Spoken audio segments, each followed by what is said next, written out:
turvallisuustilanteen heikentymisen takia. Miksi on turvaa vaarassa? Koska ihmiset voivat tehdä minulle pahoja asioita, niin mun on pakko mennä turvalliseen tilaan. Oletko sä äidin luona? Joku kirjoitti tuossa, että sä oot äidin luona. Joo, mä oon äidin luona. Mä oon ollut niin kiltti tyttö, että mä oon ollut 2 kuukautta kuntoutuksessa. Mä oon lopettanut kaikki huumausaineet, paitsi alkoholin ja...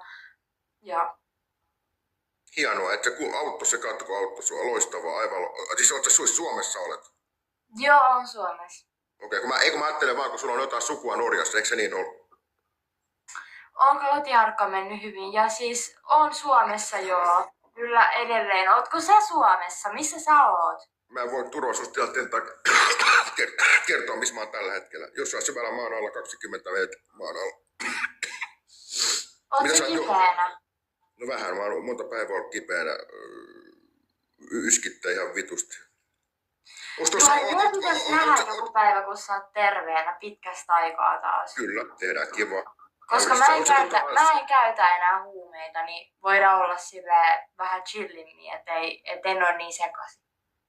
Kiva, että sä et ota enää huumeita, vaikka joku tarjoaa. Et. Ootko käynyt joulusaunassa nyt, kun sä oot... Eikö toi saunaosasta? Haluatko nähdä, Juhani, missä mä nukun nyt? Mä nukun saunassa vittu. Täällä on mun sänky. Täällä saunassa. Oikeesti? Joo, ihan oikeesti. Ihan oikeesti? Joo, miksi sä nukut... tässä on sauna. Miksi sä ja nukut... tässä on mun sänky. Miksi sä nukut siellä? Miksi? No kun ei oo tilaa mulle, tiiätsä, kun täällä on niin paljon perheenjäseniä. Ai se on niin, onko äiti kotona ja muut perheenjäsenet? Ai mitä? Onko äiti kotona? On. Kai. Mä en kuule mitään ääniä nyt, niin mä en tiedä onko se. Ootko tverkannut joulukuusen ympärillä? Ei, mut sanoit mulle ihan vitu hyvä idea niin just. Tee se. Mitä joululahjaksi muuta? No mä sain Stockmann joulu, lahjakortin ja sitten... Siis Stockmanni vai Tokmanni?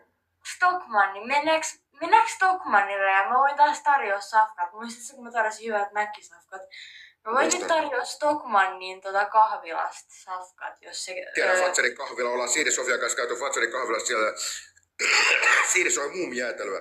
Kun se Fatserin kahvila oli ainakin noin 3-4 vuotta sitten ainoa paikka, mistä sai muumijäätelöä. No mut voitaisko me yhdessä? Koska jos toi Stockmann-kortti käy sinne, niin voidaan käydä yhdessä siellä. Siis Stockmann, siis se keskustassa oleva tavaratalo, legendaarinen. Joo. Monen euron lahjakortti se on? 50.